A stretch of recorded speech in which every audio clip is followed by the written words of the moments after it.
గురుగారు, పంచాంగ శ్రవణం అంటే ఏమిటి? ఉగాది నాడు ఖచ్చితంగా పంచాంగ శ్రవణం చేయమని చెప్పడంలో అంతరార్థం ఏంటి? కాలం అనేది భగవత్ స్వరూపం.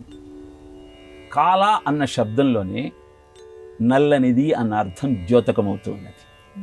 అంటే మన కర్మ ఫలాలను అనుభవించటం కోసము ఈ భూమండలం మీద మానవ జన్మను అందుకున్న ప్రతి ఒక్కరూ కాలము యొక్క స్వరూపాన్ని గుర్తిస్తూ తిథి, వార, నక్షత్ర, యోగ, కరణములనే కాలము యొక్క 5 అంగముల యొక్క తత్వాన్ని తెలుసుకుంటూ సంవత్సరాన్ని ప్రారంభించాలి.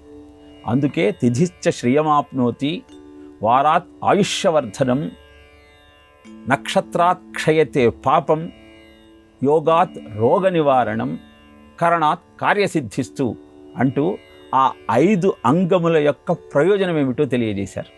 కనుక తిథి శ్రేయస్సును అంటే ఐశ్వర్యాన్ని, వారము ఆయుష్ను వృద్ధి చేసే తత్వాన్ని, క్షయాన్ని అంతరింపజేసేటువంటి తత్వము నక్షత్రానికి, రోగాన్ని దూరం చేసే తత్వము యోగానికి, కార్యసిద్ధిని కలుగజేసే లక్షణము కరణానికి ఉంటుంది. కనుక ఈ 5 యొక్క తత్వాన్ని గుర్తిస్తూ ఆ రోజున ఉన్న ఆ తిథివార నక్షత్ర యోగ కరణముల యొక్క ప్రభావాన్ని గమనిస్తూ జీవితాన్ని ముందుకు నడుపుకునే ప్రయత్నం చెయ్యమన్న సత్యాన్ని సంవత్సర ఆరంభంలోనే గుర్తించగలిగితే శుభంగా ప్రారంభమైనది ప్రతిదీ శుభాన్ని కలుగజేస్తుంది. కనుక అలాంటి ఆలోచనతో జీవితాన్ని గుర్తించమని తెలియజేస్తూ శ్రీకళ్యాణ గుణాపహం రిపురః అంటూ పంచాంగ శ్రవణం యొక్క గొప్పతనాన్ని తెలియజేశారు.